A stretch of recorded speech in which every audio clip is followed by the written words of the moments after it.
Isang mapagpalang araw mga kalingap, Ate Roda at Rina nagpunta nga ba ng Isabela?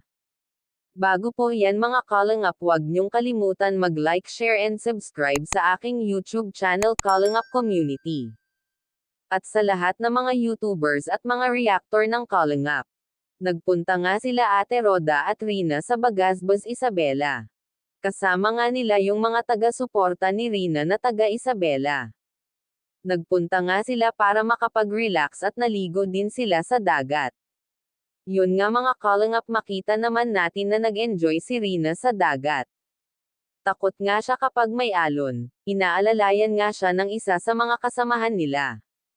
Kita nga natin na nag-enjoy siya sa dalampasigan, nakakatuwa ngang pagmasdan kung gaano siya kasaya.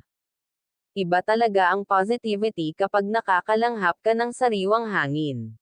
Kaya nga dinala niya si Rina sa dagat para makalanghap nga ito ng fresh na hangin.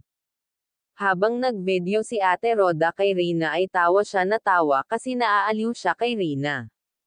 Dahil kapag may alon na, papunta sa kanya tatayo siya bigla.